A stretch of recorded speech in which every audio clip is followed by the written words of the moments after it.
রান্না আজকে? এসো কি দিয়ে? চিংড়ি মাছ? তাহলে খাসি মাংস চর্বি? ভালো লাগবে? কখনো তো দেখিনি। ঠিক আছে, রেসিপিটা দেখাবে? ঠিক আছে।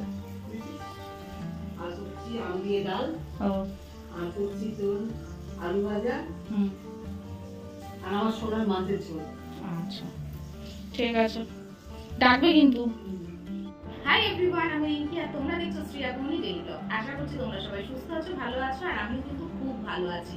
আর আজকে তোমাদের জন্য নিয়ে চলে এসেছি এঁচোড় দিয়ে খাসির মাংসের চর্বির রেসিপি, তাও মায়ের হাতে। জানি না, কখনো খাইনি আগে, কখনো তোমরা কি কেউ কখনো খেয়েছো? যদি খেয়ে থাকো অবশ্যই কিন্তু কমেন্টে জানিও। রান্নাটা কেমন হবে, কি করে করবে কিছুই আমি জানি না। তো চলো ডাইরেক্ট রান্নার ওখানে চলে যাবো। কেন রাগ হয়েছে কেন? ওরকম মুখ তাহলে রাগ করে?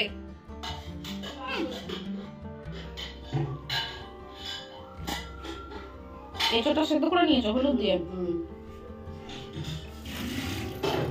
মানে একদম সিদ্ধ হয়ে গলেনি, কিন্তু মোটামুটি ওই হ্যাঁ ওই 70% 80% সেদ্ধ হয়েছে। কড়াইতে তেল দিয়েছে, প্রথমে আলুটা ভেজে নেবে। চর্বিটাকে ছোট ছোট করে পিস পিস করে কেটে নিয়েছে। আজকে সরষের তেলে রান্না হবে, তাই তো? এদিকে টমেটো আলু সব কেটে রেখেছে।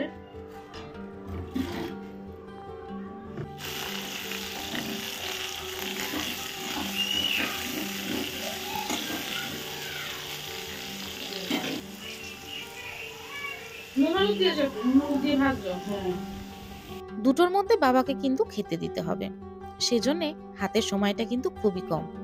বেশি না কথা বলে চলো চটপট রান্নাটা দেখিয়ে নিই।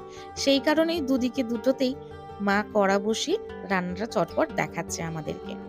একা একা করলে কিন্তু দেরি হয় না, যেহেতু ভিডিও করছি সেজন্য একটু সময় লাগছে। তো সেই জন্য মা দুটো কড়াই বসিয়ে দিয়েছে। একদিকে এঁচোড়ের আলু ভাজাটা হচ্ছে, আর একদিকে কড়াইয়ের মধ্যে সর্ষের তেল দিয়ে অল্প করে তেজপাতা আর জিরে ফোড়ন দিয়ে দিয়েছে।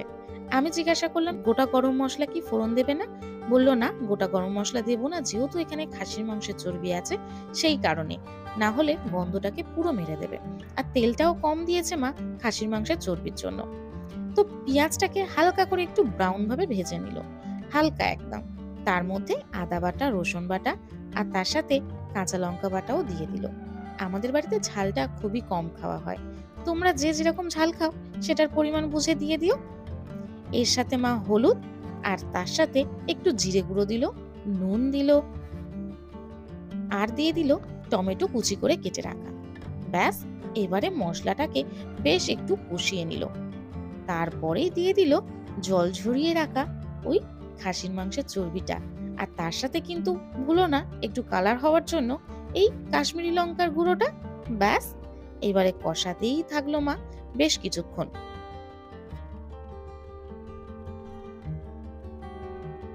বেশ কিছুক্ষণ কষানোর পরেই সেদ্ধ করে রাখা জল ঝরানো এঁচোড়টাকে দিয়ে আবার মা আরো কিছুক্ষণ কষাতে রইল। আর হ্যাঁ, চিনি দিতে কিন্তু একদমই ভুলো না। যদিও এটা বাঙাল বাড়ির রান্না হচ্ছে, বাঙাল বাড়িতে তোমরা সবাই জানো যে চিনি দেওয়া হয় না, কিন্তু না, চিনি দেওয়া হয় পরিমাণ মতন, যেটুখানি দরকার সেটুখানি। আর সব তরকারিতেই চিনি দেওয়া যায়, যাতে দেখবে টেস্টটা খুব সুন্দর কিন্তু ব্যালেন্স আসে। তো যাই হোক, হালকা পরিমাণ একটু চিনি দিয়ে মা আবার কষাতে থাকলো। তারপরে কিছুক্ষণ কষিয়ে নিয়ে লাল লাল করে ভেজে রাখা আলুটা মা এর সাথে দিয়ে আবার বেশ কিছুক্ষণ কষিয়ে নিল। বেশ সুন্দর কালার আসতে তারপরে মা কিন্তু একটু গরম করা জল ঢেলে দিল এর মধ্যে।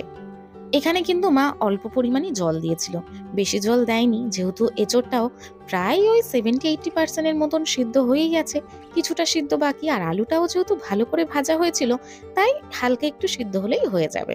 তো রান্নাটা প্রায় শেষ, দেখতেই পাচ্ছ বেশ সুন্দর কিন্তু এসেছে কালারটা, দেখতেও খুব দারুণ লাগছে।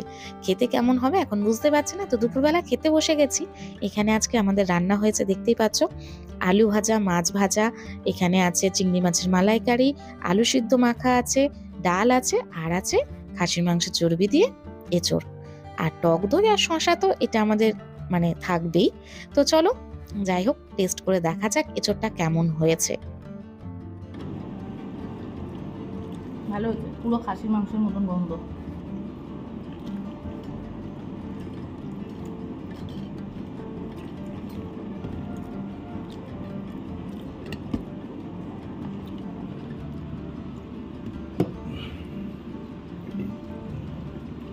খেতে খেতে বেশি কথা বলতে নেই, সেজন্য বেশি কথা বলবো না।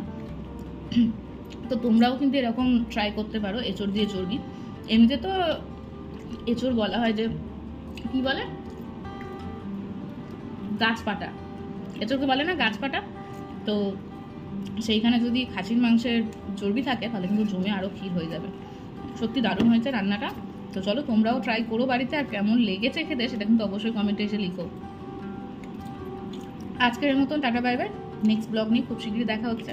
তো চলো আমি খাওয়াটা এনজয় করি আর তোমরা ভিডিওটা।